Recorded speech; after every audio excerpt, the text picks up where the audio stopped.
Preview Films present The Calgon Story. What happens when a Calgon research team and their submarine are reduced to micro size and sent on a dangerous mission deep inside a washing machine? Engines reversed full, Captain. We're stuck. We've got to find out what's on those fibers. Trapped in the fibers of a giant T-shirt, the Calgonauts discover secrets of gray, dull-looking laundry. Why, it feels like... Leftover detergent film. The fibers are covered with this stuff. This commercial was produced by The Latent Image, a production company in Pittsburgh, Pennsylvania. It was directed by George Romero, one of the co-founders of the company, along with Russell Streiner and John Russo. And we were kind of discouraged about doing commercials and the fickleness of the clients, and I said, what if we got 10 of us together, just 10 friends and the people that we work with every day, and everybody kicked in $600, and we'd have $6,000. Could we do any kind of black and white movie on that? We should be able to do something, especially if we made a horror movie, we should be able to do something better than these creatures in rubber masks or giant spiders or whatever. So George got all excited and he said, we're gonna make a movie, bam!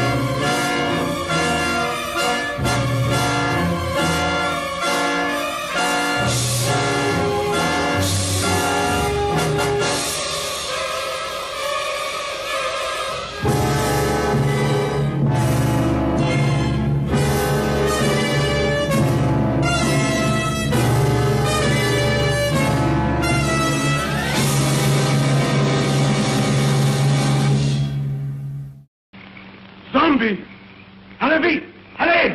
White Zombie. White Zombie was the very first zombie film. Made in 1932, it starred Bela Lugosi as a voodoo master who used a combination of black magic and chemistry to transform the living into blank, soulless slaves. And now this fiend plots to possess a woman. Only a pinpoint, a silver mark, in a glass of wine, or perhaps a flower. Zombies? Yes, they are my servants. Zombies would remain servants to cruel voodoo practitioners and wielders of strange black magic for the next 36 years.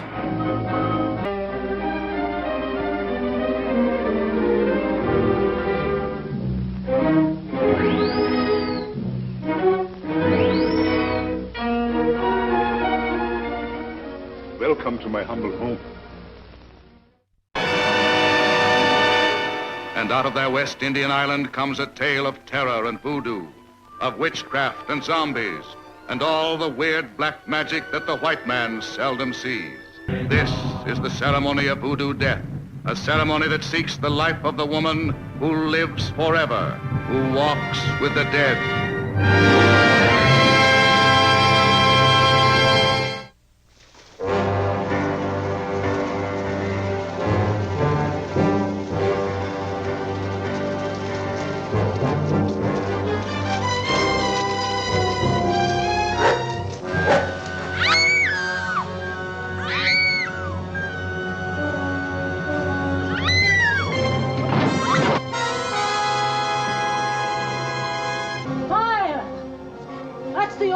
To fight them.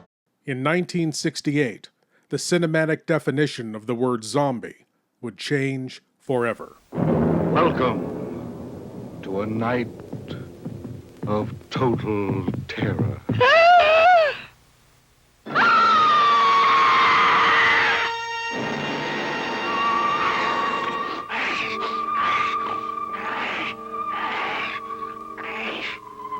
Night of the living dead, the dead who live on living flesh. The dead whose haunted souls hunt the living whose bodies are the only food for these ungodly creatures.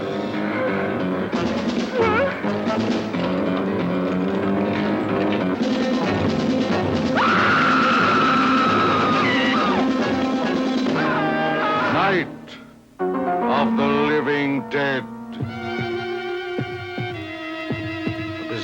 adventure in fear. An experience in shock more shattering than your strangest nightmare. Night of the living dead. A night with the dead who cannot die. A night of total terror.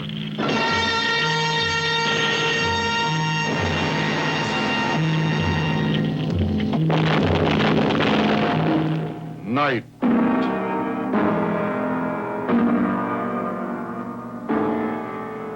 of the living dead. How did the Night of the Living Dead come about? Well, I could tell the okay. the story really, because Speak up, Jack. George and I were having lunch in a tavern around the corner from the Late Image company where we all worked. Remember? Well, I guess I have to say it like, remember the time we were in Sam Rainey's?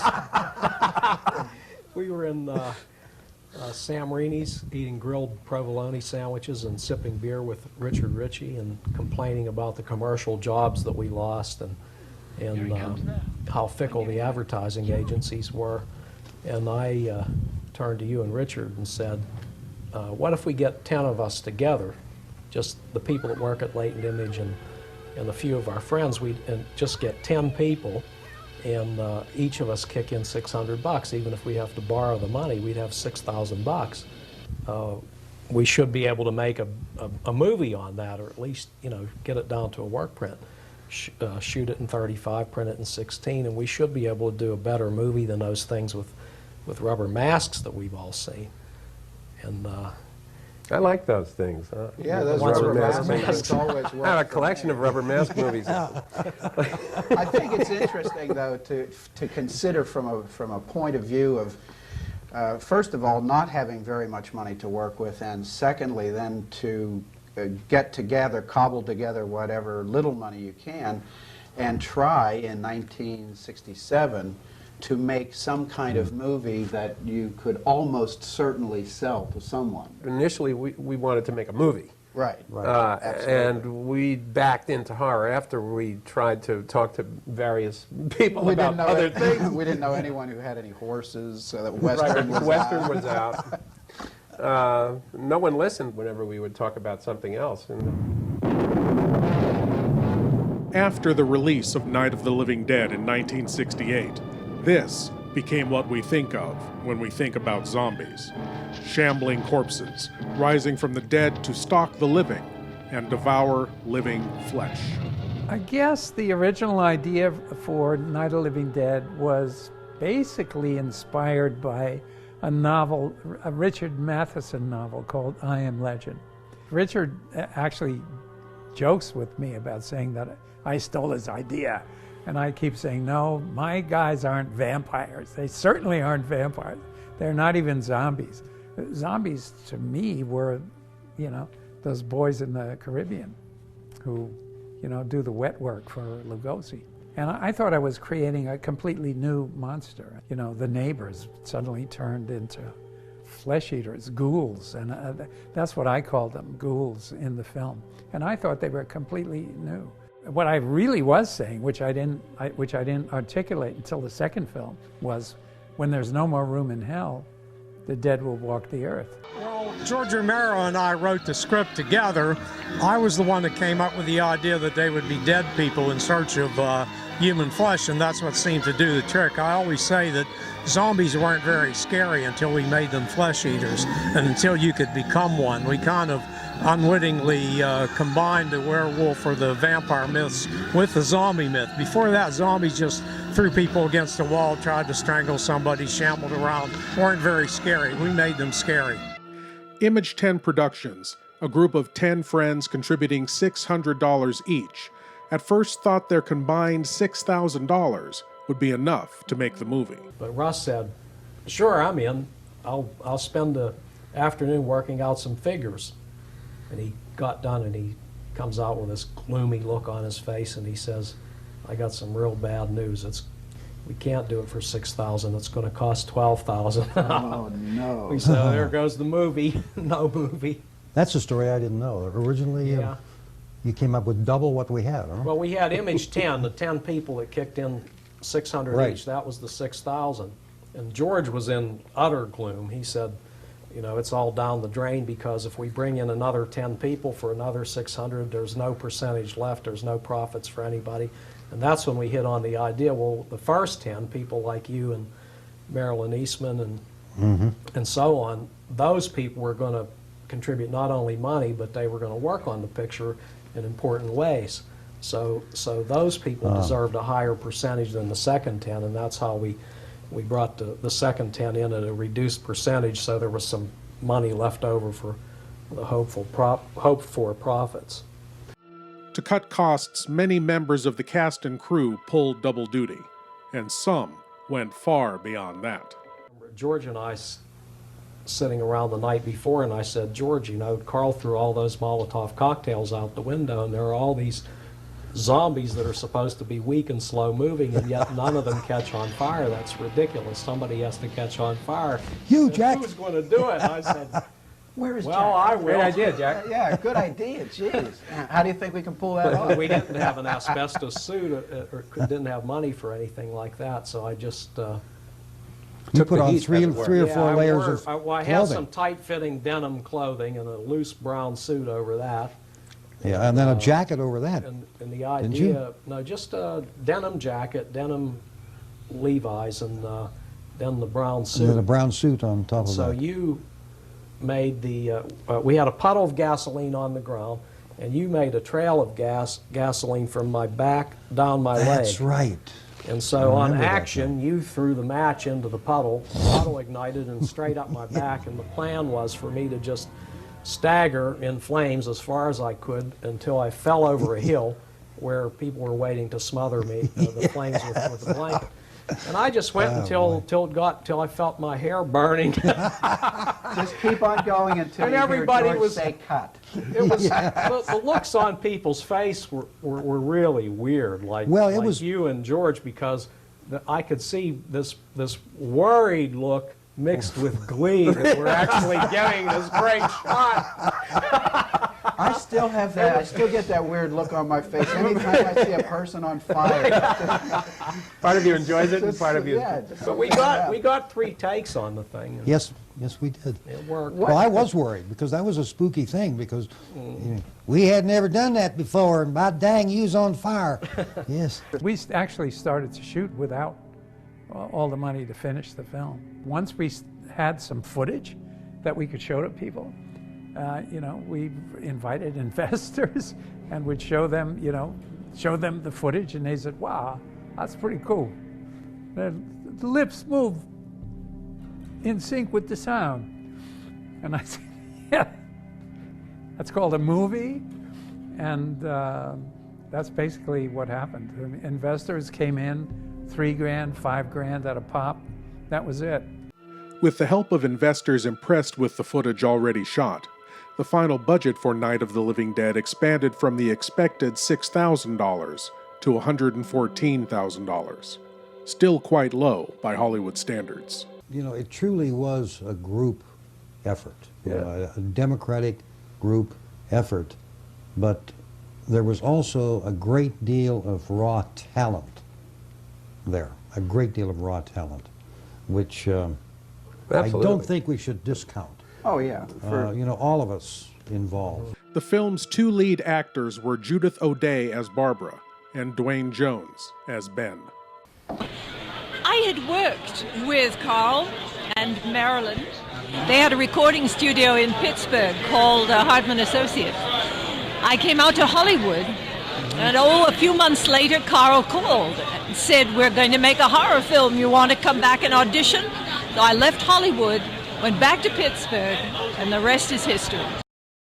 The thing that used to bother me the most was that New York and Los Angeles and interviewers from all over the country just assumed that we were a bunch of amateur actors, and that's not quite true. That wasn't true. Well, it was an interesting amalgam and mix of amateur and professional actors, which was even more clever on George's part.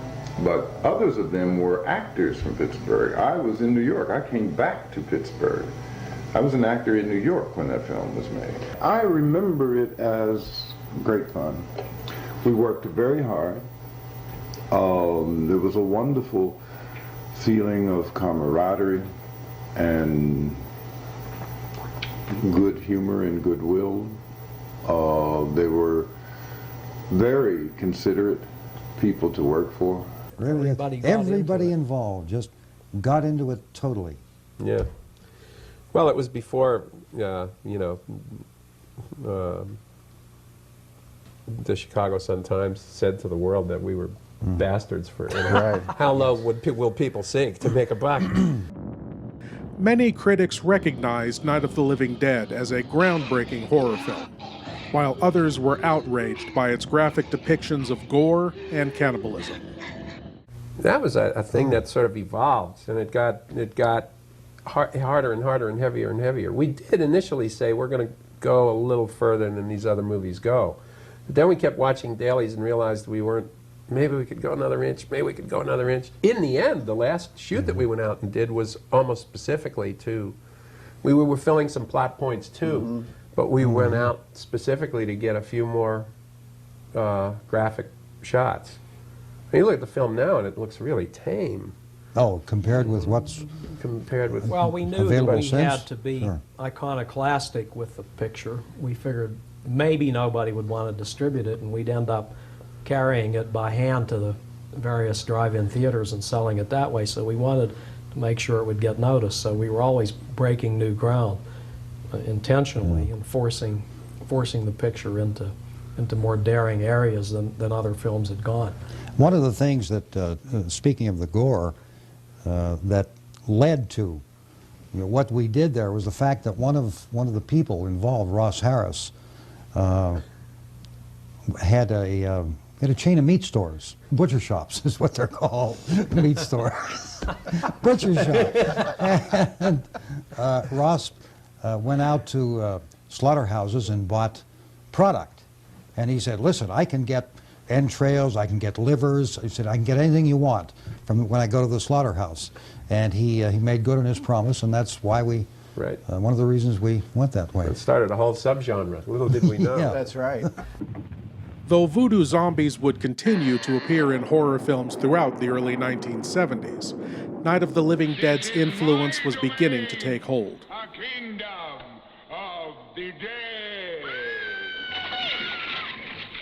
One of the earliest examples of its influence was the 1972 film Children Shouldn't Play with Dead Things. This is Alan. He's such a dear boy. Oh, this is Jeffy. He's so full of fun. Oh, this is Anya. Isn't she just the sweetest thing? And this is their new friend, Smedley. They're giving him a party. It's his coming out party. Oh, the children are having such fun. They're laughing and laughing. That is, until Orville's friends dropped in.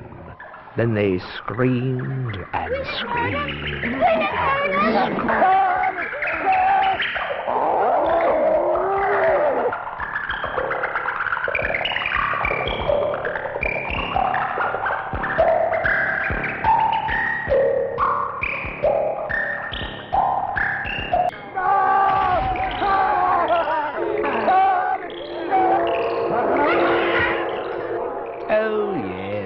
The children had such a lovely time. It's too bad nobody ever told them children shouldn't play with dead things.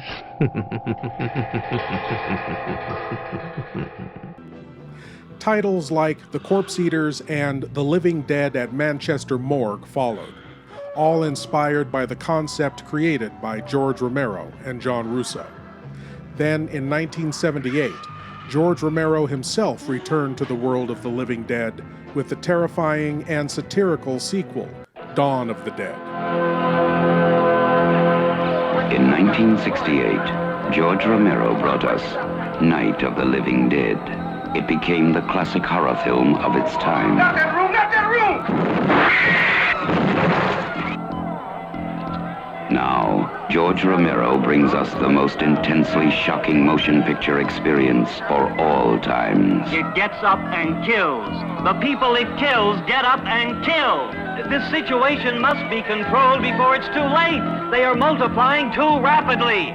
Dawn of the Dead. Meet me on the roof at 9 o'clock. Getting out. I don't believe We're it. gonna What? get out in the chopper. We've got to survive. Somebody's got to survive. They kill for one reason. They kill for food. They eat their victims. Imagine, if you will, that something has gone terribly wrong. Shoot it, man. Now, accept the fact that there's no escaping the horrible consequences. George Romero brings back the dead.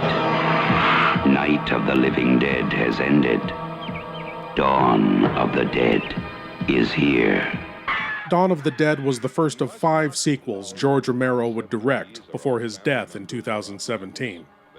In 1985, John Russo co-wrote the original story for the non-sequel zombie comedy, The Return of the Living Dead.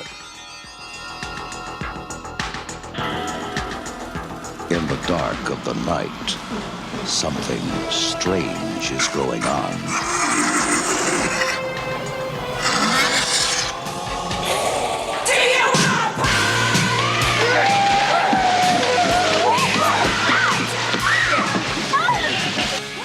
That movie, Night of the Living Dead. Sure. They ship those bodies east. Well, say hello. The dead have risen from the grave. Mister, there's 100 of those things out there. How many did you say? 100? And now the question is, how do we get them back into the ground?